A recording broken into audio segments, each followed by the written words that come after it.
Entrepreneur, fondateur du slip français, des produits made in France. Justement, on va parler avec vous de cet assaut de produits chinois qui pourrait arriver sur le vieux continent. En 2024, l'Union européenne a importé plus de 84 milliards d'euros de vêtements, dont 28 provenaient de Chine. Est-ce que vous craignez qu'avec cette guerre des tarifs qu'a lancé Donald Trump, eh bien finalement la Chine choisisse de refourguer sa marchandise à l'Europe? C'est sûr que c'est un vrai sujet pour nous. Il y a 3 milliards de vêtements mis sur le marché en France par an. Il n'y en a que 3% qui sont effectivement fabriqués en France. Donc nous, ça fait 14 ans qu'on se bat pour montrer que c'est possible, qu'on peut fabriquer un produit à prix compétitif fabriqué en France, qui crée de l'emploi, qui fait moins de CO2, qui est du bon sens.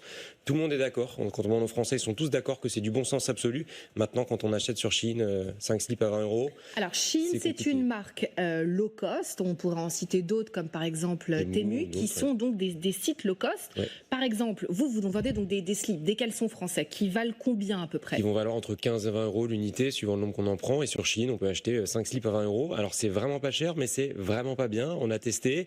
Voilà, les matières sont pas testées. Parfois, il y a des couleurs différentes sur le même modèle. On va recevoir des trucs, très vite dans un emballage où il y a plein de plastique. Enfin, quand on voit le truc, on sait que c'est pas bien. Mais c'est tellement peu cher et c'est tellement offensif aussi commercialement que malheureusement, plein de gens font des achats qui n'ont pas vraiment d'utilité, mais ça... Guillaume Gibault, comment on fait pour justement être entrepreneur aujourd'hui? Moi, je vois aussi une opportunité forcément dans ces moments où ça bouge fort. En fait, ça doit nous pousser à être plus courageux, plus offensifs, à investir, à inventer des usines. Nous, on fabrique un slip. En fait, c'est un produit assez simple, mais on a investi dans des automates qui nous permettent de gagner du temps. On a formé du personnel pour être capable de vendre un produit à un prix compétitif. Aujourd'hui, on est une toute petite entreprise, on fait 20 millions d'euros, mais on est la plus grande à fabriquer 100% France dans le textile. Si demain, en fait, tous les acteurs de la distribution se disent OK, on va distribuer, on prend l'exemple du slip français, on se dit OK, on va en faire un symbole économique. On le met partout, chez Carrefour, chez Leclerc. En fait, nous, avec ces volumes, on arrive à améliorer le prix et demain, on sera peut-être aussi compétitif que les slips chinois, sauf qu'on sera tous fiers de se dire au moins, le slip, on le fabrique en France et je pense que c'est déclinable à tous les produits. Donc il faut une volonté politique Bien pour sûr, promouvoir le Made in France. Exactement, et derrière industriel. Et en fait, si on prend l'histoire de l'industrie en France, que ce soit les avions, les voitures, en fait, à la fin, au démarrage, c'est toujours des ingénieurs qui trouvent une façon, et on a la chance d'en avoir beaucoup, d'être très formés en France. Moi, je pense qu'il ne faut pas abandonner ce sujet. On a un marché intérieur magnifique en France et en Europe. On doit pouvoir avoir une industrie. Le truc, c'est qu'on en a envie, on fait des beaux discours, mais derrière, on est toujours coincé dans le carcan européen de se dire, OK, dans les marchés publics, il n'y a aucune clause de préférence nationale, vous êtes acheteur public pour l'armée française, vous n'êtes pas capable de dire, je veux que ce soit une boîte française qui fabrique. Donc à la fin, on met un temps infini à 27 à se mettre d'accord, alors qu'en France, je pense qu'on a des entrepreneurs talentueux, soutenus par la BPI et d'autres, on est capable de faire des trucs super, il faut juste qu'on se bouge un peu le cul et peut-être, pardon de le dire, de se dire, arrêtez de passer trop. On entend votre appel, en tout cas, de devenir le fournisseur officiel, finalement, de l'armée, des Chinois, des Américains, on fait des trucs super en France et je pense que de toute façon on n'a pas tellement d'autres choix. Vision long terme, les clients ils sont prêts à nous soutenir, on a un marché intérieur qui est fort, il faut qu'on trouve des moyens de défendre notre modèle social avec des industries puissantes et je crois qu'on en est capable, juste on l'a oublié. C'est tout, soyons courageux. Un mot sur ces images justement d'Américains légèrement en surpoids en train de fabriquer des Tesla ou d'autres images. C'est vrai que ça, on a un peu perdu cette habitude à ce que la Chine soit l'usine du monde. Ouais, Guillaume Gibault, vous avez des ateliers en France, dans la région parisienne. Il y a des gens qui bossent admirablement et moi je passe ma vie dans des usines partout en France. C'est des gens qui sont attachés à leur emploi, à leur industrie, à leur métier, parfois à leur famille, parce que c'est la réalité des boîtes et je pense que l'industrie c'est un magnifique sujet en France. On nous a fait croire qu'il fallait exporter, monter en gamme et vendre que du luxe globalement. Alors qu'en fait, on est capable d'automatiser, d'inventer des machines, de mettre en place des process pour fabriquer des produits compétitifs en France pour notre marché intérieur. Et les Français, ils ont qu'une envie, c'est ça. Et surtout, on a tous conscience que dans les usines, partout en France, dans nos territoires, c'est aussi des entreprises, des familles, des vies. J'aime bien cet exemple-là de notre fabricant de chaussettes qui s'appelle Brousseau Textile, qui est à côté de Limoges, au Car. En fait, quand vous êtes au Car à Limoges, vous êtes le plus gros employeur du coin, vous fabriquez des chaussettes, c'est une fierté pour tout le monde et vous faites un produit compétitif, tricoté de façon automatique.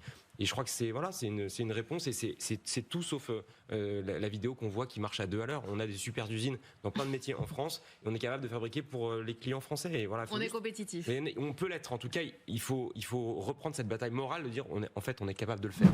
Pas du tout. Rappelez-vous les masques. Les masques, on s'est aperçu que c'était la Chine, une fois de plus, grande productrice de masques qui on va dire comme nous, petits mendiants, nous avait rendu compte qu'on était capable de les fabriquer en France. Moi, j'ai piloté l'action avec Bercy. On a fabriqué 200 millions de masques à 1400 boîtes. Bilan. Bilan, la dernière entreprise de masques a fermé la semaine dernière en Bretagne. Alors, je peux pas vous laisser dire ça parce que vraiment j'étais ambassadeur des masques nommé par Bercy, donc je peux vous dire que les entreprises de marque ça existe toujours. La dernière, peut-être le masque jetable en papier. Non, de Bretagne, la dernière qui fabrique en France, c'était un grand papier des écoles la semaine dernière, a fermé en France. Je dis pas qu'ensuite on n'a pas relocalisé des petits bouts, mais le sujet, la dernière entreprise de masques qui avait soi-disant débouché derrière. Bien sûr. Moi je trouve que l'épisode des masques, il a permis de montrer justement qu'on était capable, face à un élément de crise, un produit à fabriquer en grand volume. Toute la filière textile française s'est mise au diapason en quelques jours pour fabriquer un produit de qualité. Si vous avez piloté le projet, peut-être qu'il serait formidable vraiment, et là c'est une vraie demande sincère de patriote que je vous fais, de faire le bilan de cette action pour voir aujourd'hui tout ce qui a été mis en place et ensuite le nombre de choses qu'on a été capable nous-mêmes de détricoter, précisément parce que porté par un élan patriote, ça a duré à peu près 3 ans. Aujourd'hui les usines ferment et toutes les industries textiles qui avaient fait preuve d'une grande souplesse dont est parfois capable ou de façon beaucoup plus automatique le peuple américain, aujourd'hui finalement se retrouvent à licencier et à fermer précisément parce que le mouvement n'a pas suivi. Oui, parce il y avait un produit particulier dans une conjoncture particulière dans ce fameux monde d'après, et aujourd'hui effectivement on n'est pas protégé d'aucune façon et le grand public est revenu au monde d'avant instantanément. Alors, futur ministre de la réindustrialisation. Voilà. Non mais il faut bien qu'il y en ait qui y croient encore parce que sinon on peut dire que c'est déjà foutu. On a le verre à moitié plein, le verre à moitié vide. Au moins ça c'est intéressant ce que vous disiez, parce qu'encore une fois je fais référence aux journées que je viens de passer en Asie.